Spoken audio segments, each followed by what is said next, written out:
I'm Vishal, aka Legacy, and I'm a musician, rapper, producer, engineer.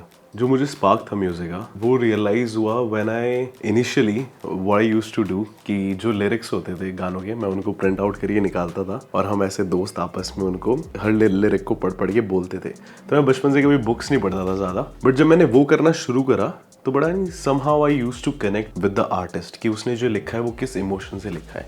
और वो धीरे धीरे करते हुए आई रियलाइज्ड कि music is not something that I just enjoy listening to, but it makes me feel something. So it's been a long journey. Initially जैसे मैंने बताया I used to imitate other artist, और फिर उसके बाद I started writing my own lyrics.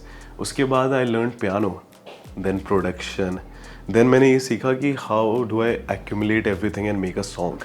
उसके बाद उसकी पोस्ट प्रोडक्शन करना, मिक्सिंग करना, मास्टरिंग करना, और ये सब करने के बाद ये भी सीखना कि यार इसका बिजनेस क्या है म्यूज़िक का, ये मॉडल काम कैसे करता है, क्लाइंट्स कैसे आते हैं, ये कैसे आता है।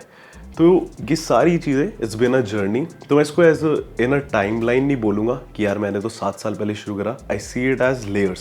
सो emotionally they always supported me, but Indian household है, एवरीबडी नोज कि अप्स एंड डाउन्स होते ही होते हैं। एंड ऑनेस्टली मेरी फैमिली में कोई एंटरटेनमेंट और मीडिया इंडस्ट्री में है भी नहीं। तो इनिशियली मैंने वो सीख लिया था कि instead of becoming a rebel कि यार आप तो समझ नहीं रहे हो, आपको समझ भी नहीं आता, I understood the basic fear, then I pursued it very professionally. और जब एक बार मैं और आर्टिस्टों के साथ काम करने लग गया, काम मिलने लग गया क्लाइंट से, तो वो सिक्योरिटी उनको थोड़ी सी फील हुई, तो उनका फियर थोड़ा थोड़ा कम होके वो भरोसे में अपने आप कन्वर्ट हो ही जाता है।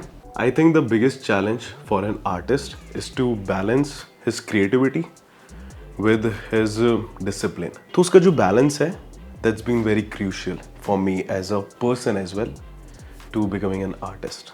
This is the most challenging part. Yeah. So if everything goes right, मैं पूरा ट्राई करूँगा कि वो एक मैं कैटलॉग और एक एनवायरनमेंट क्रिएट करूँ जिसमें a person can immerse himself. और बेशक अगर उसको हिंदी भी समझ में नहीं आती, they can nod their head to the beats और वो उस चीज़ को फील कर पाए. So that's my basic aim that I want to achieve as an artist in the next few years.